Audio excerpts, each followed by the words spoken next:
Arcane Season 2 has released to mixed reviews, with some saying it's as good as the first season, and others saying it's a rushed mess that needed more episodes or even seasons to flesh out the plotlines properly. Now for me, Season 2 was a disappointing mess, which is incredibly disappointing given how good the first season is. It's probably my favourite season of television ever made. It is truly amazing, and I will do a video on it someday. Though I do say that about something in every single video, so who knows, that might take years. But today, we're talking about Arcane Season 2. Quick interruption to say that only 0.8% of my viewers are subscribed, so please subscribe, it will be greatly appreciated. Back to the video. Now the first thing I'd say is I don't think Season 2 is necessarily bad, but it is very flawed, and it makes some really dumb mistakes which cost the show dearly. But before we get into the negative, we're gonna go over the good. Also, spoilers for both seasons of Arcane.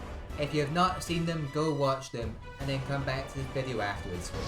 A good act does not wash out the bad, nor a bad the good.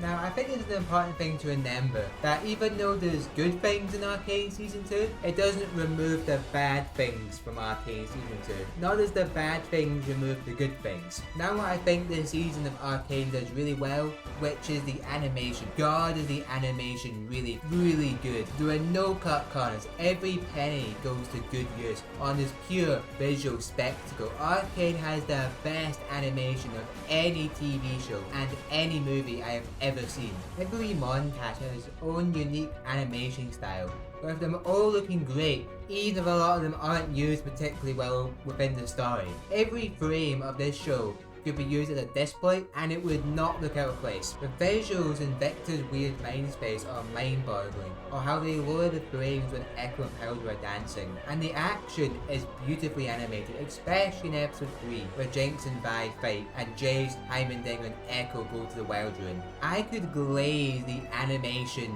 like a Krispy Kreme donut, but to save some time, it's just the best, and we probably won't see anything as good as it ever. Also, the music at almost every moment is outstanding, like when Powder and Echo are dancing, or when Jinx and Vi are fighting, or when Isha dies, or at the start of episode 9 where Jinx burns down the last drop and tries to kill herself. And there's so many more occasions when the music is just goated. Along with that, the voice acting is also very strong, with the notable standout being Kevin Algio, Ella Prunell, Reed Lozano Shavhamo, Haley Steinfeld, I know that one at least, and Harry Lloyd, who also played Viserys Targaryen in Game of Thrones Season 1. There was also some amazing episodes and moments, with the best example being Echo's plotline during episode 7. This is easily the best stuff of the season, and some of the best stuff in the show entirely, where Echo and Heimendinger are both teleported to a different universe, where Hex Tech never happened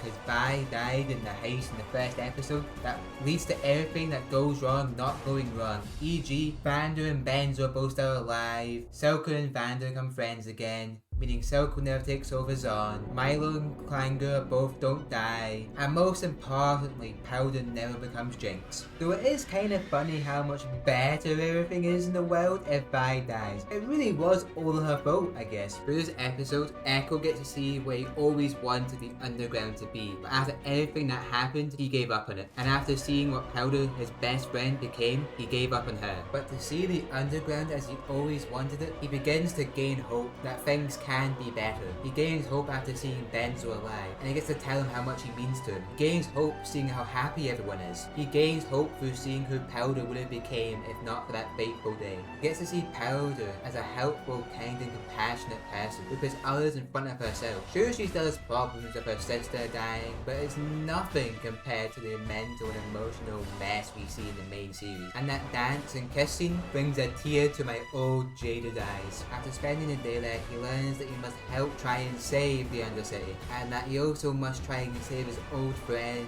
even after everything she's done. Echo's arc in this episode is truly beautiful, and what makes it so amazing is that the show takes its time and doesn't rush to throw everything at you like in most other episodes, while all of this would have happened in the span of 2 minutes in a 1 minute montage. It's a shame that most of this goes absolutely nowhere besides Echo stopping Jinx from, offing herself, which is a good scene on its own. It's also cool that he got to be the boy I save you, and he got to have his epic clutch up moment and save the day. Well, I think it's a good time to start talking about the bad, and there's a lot of it. I think the main thing that season 2 struggles with is paying off things set up in the first season. More or less everything that we build up during the first season has no payoff, and if it gets payoff, it's not great. The examples I'm going to be going over is Piltover versus Zon and the character of Jinx. So first we're going to be going over Jinx. So Jinx's story in season 1 ends with her choosing to be Jinx on her own. She chooses to go down the dark path even though she had so many chances to change. She chooses to shoot the Hex Tech powered rocket launcher right into Piltover, and it marks the point of the story where she's too far gone. And this was fantastic. Jinx's story in season 1 is a 10 out of 10 masterpiece. She made it into my top 10 characters of all time list, which is no easy feat. Her story is heartbreaking. Knowing what Vi did and said to her in episode 3 leads to all this happening. We see Powder truly turn into Jinx. She chooses to be Jinx and embrace the chaos. So let me ask you this question. During season 2, name one truly evil thing that she did. I will wait. The only thing that I would say that was evil that she did was in episode 3 when she tries to kill Vi and Caitlyn. But seeing how life turns out if Vi dies, I say let her cook. She also shoots paint over Piltover, but we don't know if anyone's harmed or even killed during it, so I can't really judge it to be evil. It's just graffiti. Like, she kills more people in season 1 episode 4 than she does the entirety of season 2. Her last truly evil act is shooting the rocket. It feels like the creators just didn't want Jinx to do anything evil this season, which I think is a truly stupid decision. The entire point of Jinx's story in season 1 is that she's too far gone, she can't be redeemed, and that her relationship with her sister is beyond repair. And to give the show credit, episode 3 does reinforce this, but 2 episodes later they've more or less made up. But then I got some hope in episode 8 when Jinx betrayed Vi, but just for the next episode for them to be back together and for Jinx to say that she'll always be with her sister, even when the worlds apart. Give me something for the pain and let me die. It kind of feels like she chose the Powder seat instead of the Jinx one, because she acts a lot more like Powder this season than she does Jinx. One of the main things I think they should have done is have Jinx corrupt Isha and make her into a mini version of herself, even if in her mind she's trying to help her and be the older sister to her that Vi was not. But we don't get that. Instead, we have Isha who just makes Jinx more like Powder, to the point where Jinx says that Jinx is dead in episode 4. Give me something for the pain and let me die. For me, this is the character direction that I think they fucked up the most. And just to make her be the hero at the end, it was so boring. It would have been 1,000 times more interesting if she was never truly redeemed. And she sure as shit should not have made up with Vi. It removes so much emotional impact of season 1, knowing how the relationship was fixed so fucking easily. What makes season 1 so heartbreaking is that one moment where she slaps Powder and calls her a Jinx causes a fracture between them that would never be repaired. But it's fixed by the end of the 5th fucking episode. Somewhat off topic, the way they handled Vander being alive was such a waste. We never get to see his reaction to what Powder became. We never get to see his reaction to the fact that she was raised by fucking Silco, which is so disappointing. We also don't get to see Jinx's opinion on Vander after her time with Silco, which should have changed her opinion on him quite a lot, but we don't get to see that. Like, the main reason Silco and Jinx get so close is because they were both betrayed by someone they considered to be their family. So wouldn't that then make Jinx dislike Vander because Vander did the thing to Silco that Vi did to her? I also think using Vander to get Vi and Jinx back together was lazy, as it is somewhat implied during season 1 that Jinx/Powder never actually felt too close with Vander, given that she didn't actually feel much guilt over his death. Even more of a side note, bringing back Vander was stupid, and the fact that he has like 3 more death scenes this season is just hilarious. For me, Jinx was handled very poorly this season, and it kind of feels like they backtracked on her character a lot from season 1, and her big burn it down moment at the end of season 1 means nothing by the end. To be honest, it means nothing by the end of the 3rd fucking episode. Now for the Zon versus Piltover conflict, it just doesn't happen. Like, what makes the end of season 1 so great was the fact that they were so close to stopping this war, which is why they played a song with the lyrics, "What could have been?" What could have been? We we get a wee bit of an episode 4 and like a montage in episode 2 or 4, but besides that, we get nothing from this conflict. It's completely forgotten. Everything's just happy by the end, because Jace made a 2-minute fucking speech and Jinx and Echo rallies on off screen. It was also dumb to remove Jace from his leadership role, which gave him very little to do this season. I do think Jinx should have become the leader of Zon. Not right away, but during the course of the season, she should have become the leader. And that can be a character arc, her learning to become a leader and to inspire hope for the people of Zon. But no, Zon is completely forgotten by the 5th episode. Like, Safika doesn't even have a single line of dialogue after episode 4, which goes to show how forgotten this storyline is. The whole of season 1 builds up to this conflict, where both sides are right and both sides are wrong, but they drop the super interesting conflict to give us a simple good versus evil conflict, which is so disappointing. And the worst thing is, the conflict they end up going for makes absolutely zero sense, but more on that later. Now, I think the main reason why the Piltover versus Zon conflict is forgotten is because they had to do the Victor and Ambassador thing.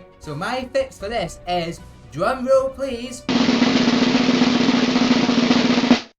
push the Victor and Ambassador stuff to season 3 and have the Piltover conflict be season 2, but instead we get some rushed mess of both storylines. I also find it weird that Echo does absolutely jack shit after Silco dies. Like, you think he would try and stop the conflict and help people, but instead the only reason he enters the plot is because his tree starts to decay due to some random hex tech bullshit. We also don't actually figure out if the tree gets fixed in the end, so that may have all been for nothing. Now I'm going to be going over some of the stupid moments, because this season has some stupid moments. Like, why does Jace shoot Vector in episode 6? I mean, we know at the time because we assume it's because he went crazy or something, but in episode 7 we see what actually happens to Jace, and it's stupid. So the Arcane guy we see save him and his mum, TPs him to the future or to another dimension. It's unclear which, but for some reason the Arcane guy just kinda lets him suffer in a cave for a long ass time. I'm not really sure why he does that, but he does. And after that, Jace realizes Vector and Hex Tech ruined the world, he goes back to kill him, and that makes somewhat sense. But then it's revealed that the Arcane guy is Vector, and he asks Jace to show him that the world doesn't need to be perfect. And also he reveals that he gave young Jace the blue crystal thing. Well, one, this means that Vector can time travel,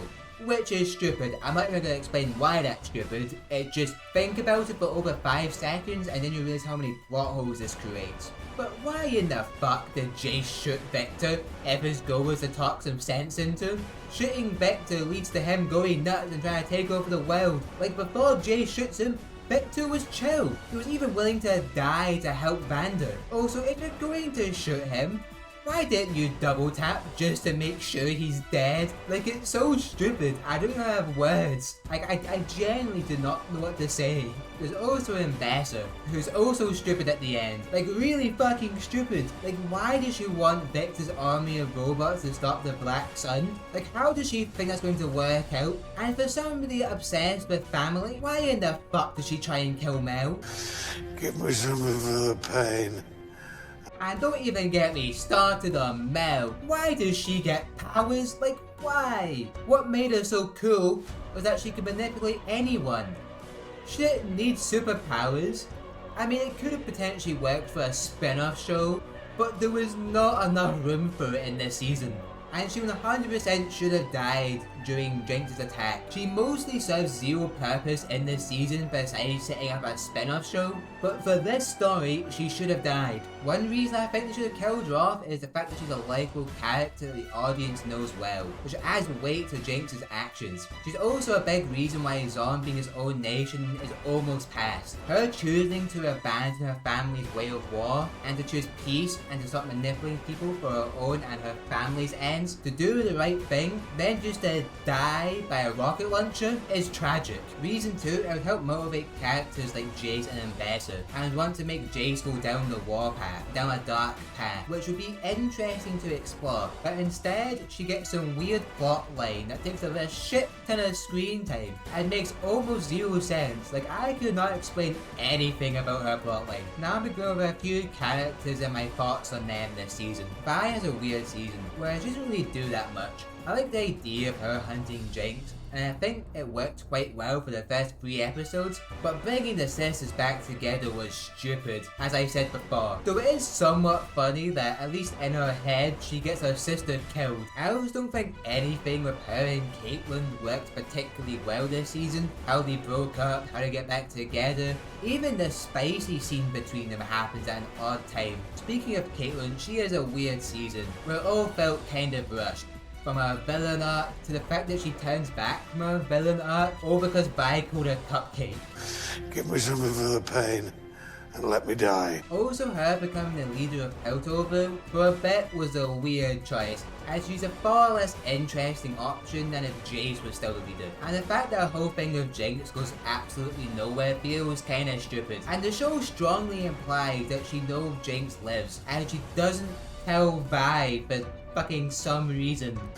Give me something for the pain and let me die. Heimerdinger talks about how he truly lived after meeting Echo, but we don't really get to see any of that, and that is truly sad. He was one of the characters I'm looking forward to seeing the most this season. Another weird thing is, in the first season, he's completely right, but no one ever talks to him about that, nor does anybody talk about the fact that he fucking dies. Singe has an odd season. I don't mind that he gets what he wants in the end. My problem is he's not really in the season, and then for some reason he goes to the Jinx rally. Him going there makes absolutely no sense. Like, I have no clue why he wanted to be there. Like, maybe he wanted Vander to confront Jinx, but there must be far simpler ways of doing that, and it all just kinda comes off as a bit silly. Isha has a mixed bag of a season. I don't like how she enters the story or the role she plays within it. I don't like that she joins the story in Jinx's first scene, which leads to the season's absolute butchery of Jinx's character and giving her a redemption arc